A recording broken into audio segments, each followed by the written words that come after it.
Occasion ఏదైనా location ఎక్కడైనా తెలుగువారి వేడుక అంటే ఆలివ్ మిఠాయి ఉండాల్సిందే. అమ్మా మీరు కొన్ని పాయింట్స్ చెప్పారు, దానికి సమాధానం చెప్పాలమ్మా. లేదంటే హౌస్ తప్పుదారి పడుతుంది. మిగతాలు కూడా మాట్లాడతారు కదా సార్. హౌస్ తప్పుదారి పట్టేస్తున్నారు సార్. మంత్రి గారు సత్య దూరం మాటలు మాట్లాడుతున్నారు sir. I have to talk about it sir. కేంద్ర మంత్రి కుమారస్వామి గారే చెప్పారు అధ్యక్ష, జగన్ గారి వల్లే స్టీల్ ప్లాంట్ ప్రైవేటీకరణ ఆగిందని. జగన్ అన్న మోడీ గారు మా వైజాగ్ వచ్చినప్పుడు సభలోనే డైరెక్ట్ గా చెప్పారు అధ్యక్ష, ప్రైవేటీకరణ వద్దు అని చెప్పి. అంత దమ్మున్న లేడని మా జగన్మోహన్ రెడ్డి గారు అధ్యక్ష. ఫైనల్ గా మీకు ఒకటే చెప్తున్నాను అధ్యక్ష, ఎప్పటికైనా కార్మికులతో ప్రభుత్వం మాట్లాడండి అధ్యక్ష, కేంద్రంతో ప్రకటన చేయించండి అధ్యక్ష. దయించి మా స్టీల్ ప్లాంట్ ప్రైవేటీకరణ కాకుండా కాపాడండి అధ్యక్ష. Thank you so much. మంత్రి గారు అధ్యక్ష, ప్రైవేటీకరణ ఆగిందని మేడం గారే చెప్పారు. ఇప్పుడే స్టేట్మెంట్లో చెప్పారు ఆగిందని మేడం గారే చెప్తారు. మళ్ళీ ప్రైవేటీకరణ జరుగుతుంది అంటారు. అమ్మ మీకు క్లారిటీ ఉంది అసలు ఏం జరుగుతుందో? Sir, we are in the house, every word matters sir. She has స్పెడ్ ఆగిందన్నారు, రికార్డ్ చెప్తుందంటే సభ వాయిదా వేద్దాం, చైర్ అనుమతితో సభ వాయిదా వేసి చెక్ చేద్దాం. ఆగిందన్నారు. మీరు ఫాలో అయినట్లేదు సార్, మేము అందరం ఫాలో అవుతున్నాం సార్. మాకు ఫాలో అవుతున్నాం మేము. మేడం గారు అన్నింది ఆగింది, వాళ్ళేదో వాళ్ళ నాయకుడి వల్ల ఆగింది అని కుమారస్వామి గారు స్టేట్మెంట్ ఇచ్చారని మేడం గారే అన్నారు. ఆగిందని అన్నారు కదా, మళ్ళీ ఎందుకు ఊకే ఇక్కడ వచ్చి గలబా చేస్తారు? నంబర్ 1. నంబర్ 2 మేడం గారు, నంబర్ 2 ఫస్ట్ ఆఫ్ ఆల్ నేనేం చెప్పానండి, మీరు కొంచెం ఫాలో అవ్వాలి సబ్జెక్ట్, ప్లీజ్ అండర్స్టాండ్. నేనేమన్నా ఆర్సిలర్ మిత్తల్కి మైన్ ఇస్తున్నాం అని చెప్పాను అక్కడ. ఎన్ఎండిసి నుంచి market prices they are going to buy slurry pipe line ద్వారా వస్తుందమ్మా. 270 కిలోమీటర్స్ పైప్ లైన్ వేస్తున్నారు, స్లర్రీ పైప్ లైన్. గన్నులు కేటాయించట్లేదు, ఎన్ఎండిసి మైనింగ్ చేస్తుంది. Raw material they will sell it to Arcelor Mittal.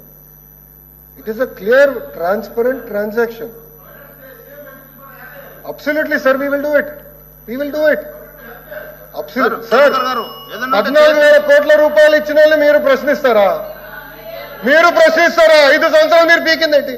5 సంవత్సరాలు మీరు పీకింది చెప్తా నేను ఏంటండి మీ కెపాసిటీ అంటే 48%. 25,000 కోట్ల అప్ప మీరు మారుతారు. 79% 48% కెపాసిటీ యూటిలైజేషన్ తీసుకొచ్చారు. ఏంటి అధ్యక్ష వీళ్ళు మాట్లాడేది?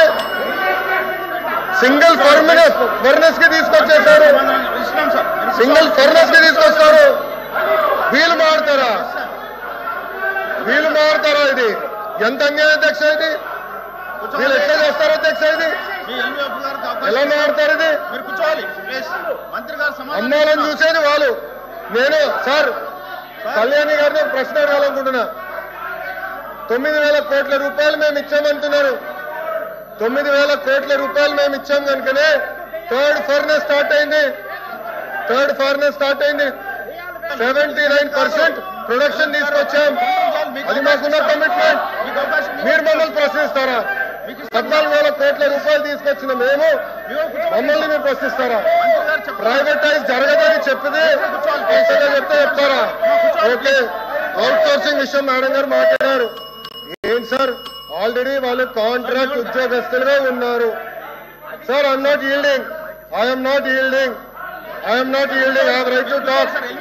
I have absolutely right to talk. I am not yielding. నాకు హక్కు ఉంది సార్. ఎల్ఏపి సార్, నాకు హక్కుంది మారదండి. నేను మంత్రిని సార్. ప్రజలు మమ్మల్ని ఇక్కడ కూర్చోబెట్టారు విశాఖ ఉక్కుని కాపాడడానికి. మీలాగా సొంత కేసుల కోసం ఢిల్లీకి వెళ్ళడం కాదు. మేము సొంత కేసుల కోసం ఢిల్లీకి వెళ్ళాం. మేము అధ్యక్ష కాంట్రాక్ట్ గురించి మాట్లాడతారు అధ్యక్ష. ఏం జరిగింది అధ్యక్ష? గతంలో కాంట్రాక్ట్ లో సుమారుగా 120 మందికి వచ్చేది. ఆ 120 మందికి వచ్చేది ఎఫిషియన్సీ రావాలి, కెపాసిటీ బిల్డ్ అవ్వాలని చాలా స్పష్టంగా ఏకంగా మంచోళ్ళకి ఇద్దాము అని చెప్పి అవుట్ సోర్సింగ్ వాళ్ళకి ఇస్తున్నారు కాంట్రాక్ట్ ఉద్యోగస్తులు. దానికింత ఫీలింగ్ అవుతారు. నేను అడుగుతున్నా మీరు ఏం ఆడతారు? ప్రొడక్షన్ లేదంటారు. ఏం ప్రొడక్షన్ లేదు? ఈరోజు 79% ప్రొడక్షన్ వచ్చింది. మీరు ఇట్లా మాడితే ఎట్లా?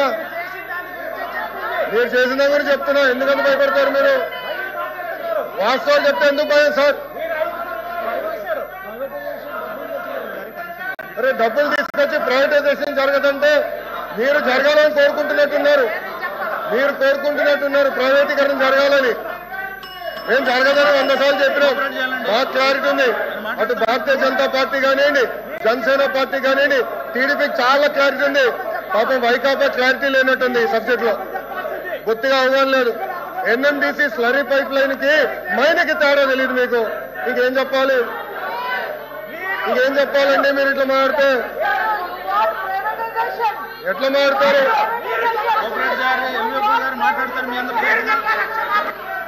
హాయిగా కూర్చోండి. అందరూ కూర్చోవాలి. కోఆపరేట్ చేయాలి. దాదాపు 10 మంది మాట్లాడాల్సిన అవసరం ఉంది. సార్ ఎల్విప్ గారు ప్లీజ్ కూర్చోవాలి. మైక్ ఇవ్వకుండా మీరు ఎవరిపోయి చెప్పకపోతే మైక్ ఎవరు వస్తుంది? ప్లీజ్ కోఆపరేట్ చేయాలి. సార్ కూర్చోండి సార్ ప్లీజ్. కూర్చోండి సార్.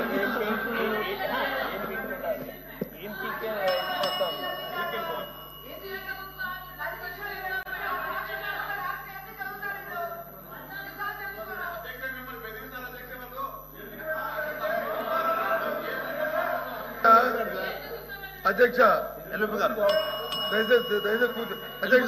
కూర్చోబెట్టండి. ఫస్ట్ కూర్చోమని చెప్పండి ప్లీజ్. కోఆపరేట్ చేయాలి.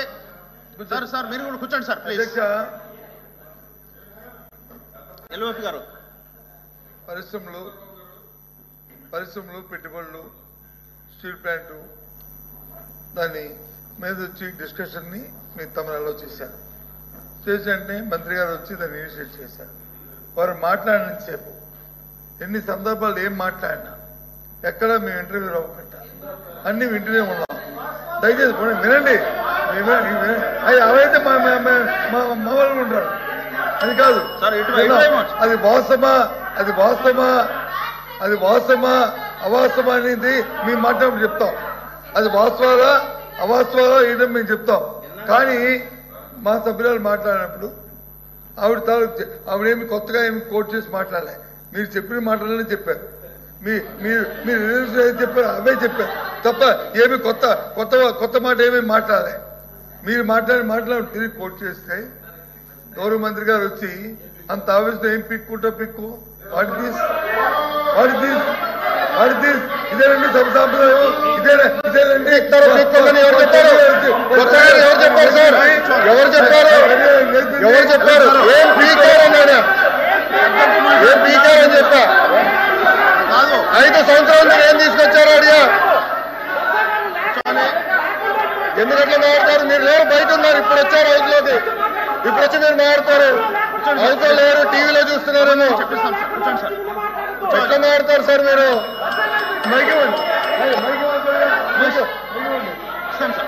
తప్పు కదండి.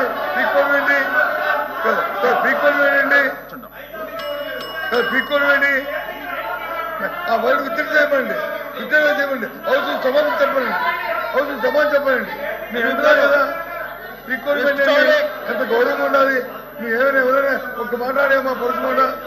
ఒక్క పరుసు మాట్లాడామా? ఏమైనా అమ్మాయి చెప్తుంది ఏంటి? కోఆపరేట్ చేయాలి.